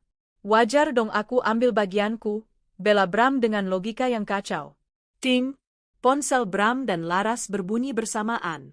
Sebuah pesan WhatsApp masuk dari nomor Arini. Arini, selamat atas kelahiran baby Raka. Semoga susunya lancar ya, Laras. Oh iya, Mas Bram, jangan lupa bayar hotel hari ini. Kalau tidak, sayang sekali kalau resepsi tanggal 25 Oktober nanti tamunya harus duduk di parkiran. PS, mobil CR-V sudah ditarik liasing kan? Nikmati taksi online-nya ya. Laras membaca pesan itu dan langsung lemas. Ia merosot di kursi pelaminan, menatap Bram dengan tatapan horor. Mas, jadi mobil itu, hotel itu. Bram tidak bisa menjawab. Ia hanya berdiri mematung di tengah ruangan, dipermalukan di depan keluarga besarnya sendiri. Topeng, suami sukses, yang ia pakai selama ini hancur berkeping-keping. Bubar? Acaranya bubar, usir Paman Rusdi kepada para tamu undangan, malu setengah mati. Satu persatu tamu pulang dengan wajah penuh tanda tanya dan bahan gosip baru yang panas. Setelah tamu pergi, sidang keluarga dimulai. Bram, jelaskan, bentak Paman Rusdi. Aku bisa jelaskan, Om. Ini cuma masalah cash flow sementara. Arini lagi nahan asetku. Nanti kalau aku sudah gugat cerai dan minta gono gini, kita bakal dapat setengah dari harta dia. Kalian tenang aja, bujuk Bram, masih berusaha menjual mimpi. Gono gini gundulmu, seru Bibi Lastri. Kalau buktinya sejelas ini, kamu yang masuk penjara, Bram. Arini itu pinter, dia punya tim pengacara hebat. Laras menangis sesenggukan memeluk bayinya. Terus nasibku gimana? Resepsi nikahku gimana minggu depan? Aku udah sebar undangan ke teman-teman SMA. Bram berlutut di depan Laras. Ras, percaya sama aku. Aku bakal cari pinjaman. Aku bakal lunasin hotel itu besok. Sumpah. Mobil CR-V biarin aja ditarik, nanti aku belikan Pajero buat kamu. Pakai uang siapa? Daun, sindir Ibu Ratna pedas. Wanita tua itu mulai sadar bahwa ia telah salah memihak. Ia telah membuang menantu emas seperti Arini demi anak yang ternyata penipu ulung. Bram terdiam. Di dalam kepalanya, ia memikirkan satu-satunya jalan keluar. Sertifikat rumah ibu. Atau pinjaman online ilegal. Ia harus mendapatkan uang. Arini tidak boleh menang. Sementara itu, di seberang kota, Arini sedang duduk santai di cafe shop favoritnya. Ia menyeruput latte hangat sambil memantau status WhatsApp teman-teman Laras. Salah satu teman Laras baru saja mengunggah video. Kasian banget, lagi akikah malah dikirimin buku utang sama istri sah. Pelakor kena mental. Arini tersenyum tipis. 1 poin untuk tim istri sah. Namun Arini tahu ini belum selesai. Bram adalah tipe orang yang akan nekat jika terpojok. Arini harus bersiap untuk serangan balik. Ia segera menelepon Pak Haris. Pak Haris, pantau terus pergerakan Bram. Kalau dia mencoba menggadaikan aset apapun, atau mengajukan pinjaman atas nama perusahaan, blokir di tempat. Siap, Bu Arini. Oh ya, ada info menarik. Bram baru saja mendaftarkan data dirinya di 3 aplikasi pinjaman online tenor pendek. Arini tertawa kecil. Biarkan saja. Biarkan dia menggali lubang yang semakin dalam. Bunganya akan mencekik dia sebelum aku menyentuhnya. Minggu depan adalah puncaknya. Tanggal 25 Oktober. Di hari itu, Arini tidak akan mengirim kado lagi. Dia akan datang sendiri membawa hadiah terakhir. Minggu, 25 Oktober 2024. Grand Ballroom Hotel Mulia, Jakarta. Lampu kristal raksasa menggantung megah di langit-langit ballroom, membiaskan cahaya keemasan ke seluruh penjuru ruangan. Bunga-bunga mawar putih dan lili segar menghiasi setiap sudut, menciptakan nuansa romantis yang mahal. Di pelaminan yang didesain bak istana kerajaan, Laras duduk tersenyum kaku di samping Bram. Laras mengenakan kebaya rancangan desainer ternama, yang dibayar Bram menggunakan limit terakhir kartu kredit pinjaman online. Wajahnya cantik dengan riasan flawless, namun matanya tidak bisa menyembunyikan kegelisahan. Bram? Bram tampak gagah dalam balutan beskap hitam, namun keringat dingin terus mengucur di balik kerahnya yang ketat. Ponsel di saku celananya bergetar setiap 5 menit. Bukan ucapan selamat, melainkan teror dari debt collector aplikasi pinjaman online yang mulai menagih bunga harian. Senyum, Mas, bisik Laras sambil mencubit paha Bram. Itu ada temen SM aku yang dateng. Jangan bikin malu. Aku senyum, Ras. Ini senyum, jawab Bram dengan wajah meringis. Cuma aku pusing, barusan manajer hotel nanya pelunasan sisa catering. Katanya kartu debitku error lagi. Duh, jangan bahas duit sekarang dong. Nikmatin aja dulu. Laras mendengus kesal. Para tamu undangan, sebagian besar keluarga besar Laras dan teman-teman sosialita barunya, tampak menikmati hidangan mewah. Mereka tidak tahu bahwa setiap suapan sate wagyu yang mereka makan dibiayai dari hutang yang akan mencekik Bram seumur hidup. Musik orkestra mengalun lembut. MC kondang mulai memandu acara. Hadirin sekalian, mari kita berikan tepuk tangan yang meriah untuk pasangan berbahagia kita malam ini, Raja dan Ratu Sehari, Bramantio dan Larasati. Tepuk tangan membahana. Kilatan lampu kamera menyilaukan mata. Namun, di tengah hiruk-pikuk itu, pintu utama ballroom tiba-tiba terbuka lebar dengan suara dentuman yang cukup keras. Seluruh mata tertuju ke sana. Seorang wanita melangkah masuk. Bukan tamu biasa. Aura yang dipancarkannya begitu kuat hingga membuat orkestra perlahan berhenti bermain karena para pemusik ikut tertegun. Itu Arini. Tapi bukan Arini yang biasa terlihat sederhana dengan gamis kerjanya. Malam ini, Arini mengenakan gaun malam berwarna merah marun yang membalut tubuh rampingnya dengan sempurna. Gaun itu terlihat jauh lebih mahal dan berkelas daripada kebaya pengantin Laras. Hijabnya berkilau dengan hiasan Swarovski asli. Wajahnya dirias tajam, menonjolkan kecantikan yang dingin dan mengintimidasi. Arini berjalan membelah kerumunan tamu bak seorang ratu yang sedang menginspeksi rakyat jelata. Langkah kakinya mantap, dagunya terangkat tinggi. Di tangannya, ia tidak membawa tas tangan, melainkan sebuah map tebal berwarna hitam. Itu bukannya istri sahnya Bram, bisik salah satu sepupu Laras. Ya ampun, cantik banget aslinya. Kok Bram malah milih Laras, sahut yang lain. Bram yang duduk di pelaminan langsung berdiri, wajahnya pucat pasi seputih kain kafan. Lututnya gemetar hebat. Desis Bram. Laras mencengkeram lengan kursi pelaminan. Ngapain dia kesini? Mas, usir dia. Jangan sampai dia ngancurin acaraku. Tapi Bram tidak bisa bergerak. Kakinya seolah dipaku ke lantai. Arini terus berjalan lurus menuju pelaminan. Tidak ada satupun security yang berani menghalanginya, mungkin karena aura kekuasaannya, atau mungkin karena Arini sudah menyuap kepala keamanan hotel dengan menunjukkan bukti kepemilikan saham minoritas di grup hotel tersebut. Arini menaiki tangga pelaminan dengan anggun. Ia berdiri tepat di depan Bram dan Laras. Jarak mereka hanya 1 meter, namun jurang status sosial di antara mereka terasa bermil-mil jauhnya. MC yang bingung mencoba mencairkan suasana. Sepertinya ada tamu istimewa yang ingin memberikan ucapan selamat.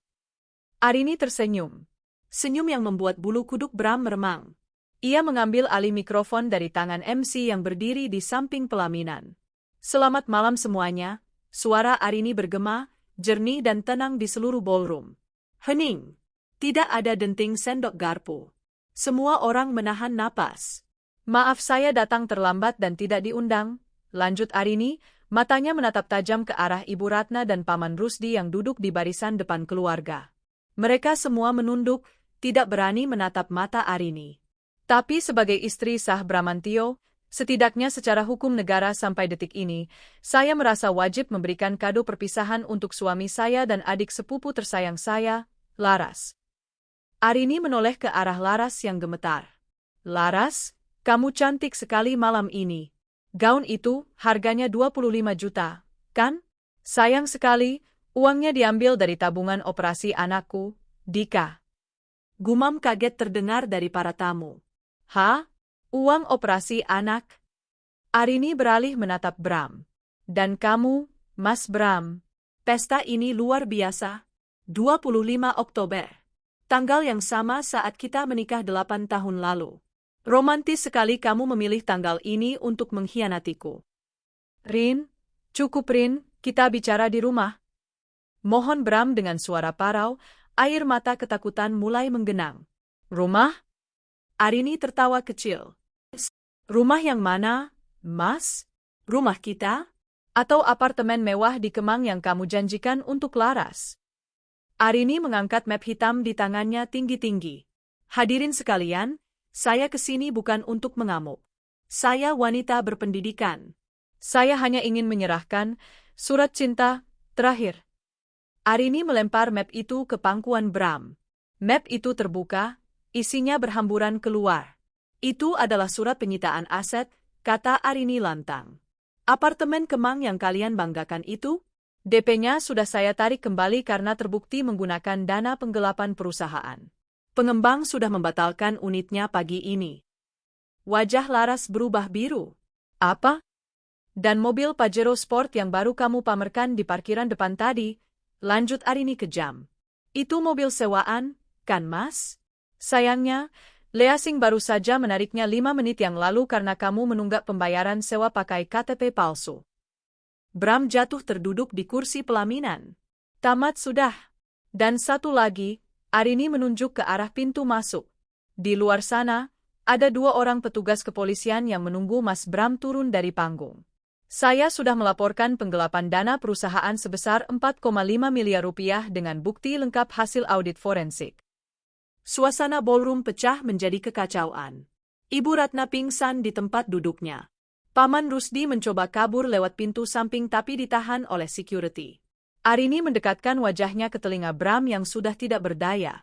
Selamat menikmati bulan madu di sel tahanan, sayang. Dan kamu, Laras? Arini menatap perut Laras yang baru melahirkan. Selamat membesarkan anakmu sendirian dengan status istri dari seorang narapidana miskin. Arini meletakkan mikrofon itu kembali. Duk! Suara feedback mikrofon terdengar menyakitkan. Tanpa menoleh lagi, Arini berbalik. Ia menuruni tangga pelaminan dengan langkah yang lebih ringan dari sebelumnya. Beban 10 hari terakhir telah terangkat. Di belakangnya, Laras menjerit histeris, memukuli dada Bram. Mas, kamu bohong. Kamu bilang kamu kaya. Kamu bilang semuanya aman. Balikin masa depanku, Mas. Tamu-tamu mulai berebut keluar, tidak ingin terlibat masalah hukum. Makanan mewah tersisa tak tersentuh.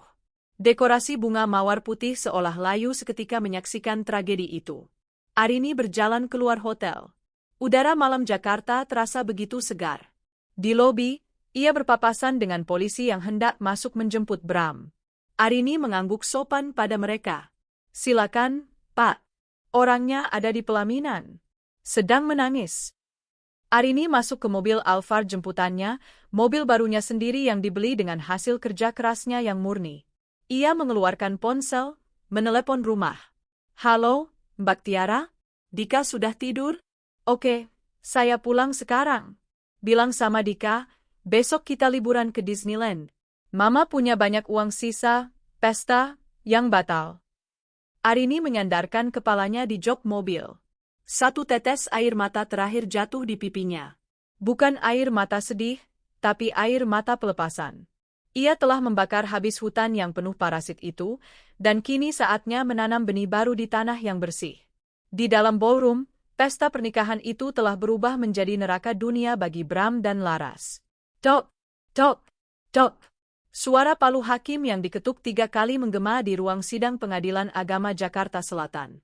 Suara itu terdengar begitu merdu di telinga Arini, lebih indah dari simfoni manapun. Memutuskan, mengabulkan gugatan cerai penggugat sepenuhnya. Hak asuh anak atas nama Andika Pratama jatuh ke tangan ibu kandung, Arini Kusuma. Tergugat diwajibkan membayar nafkah iddah dan mut'ah sebesar.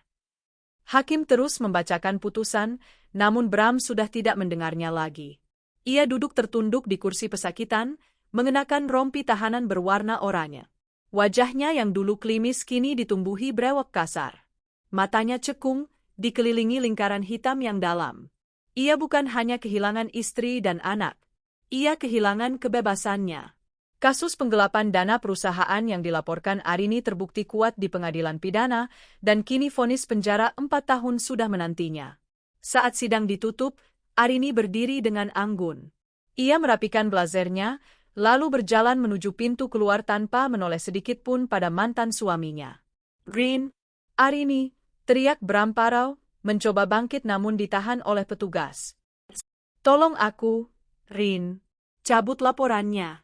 Aku janji bakal berubah. Demi Dika, Rin." Arini berhenti sejenak.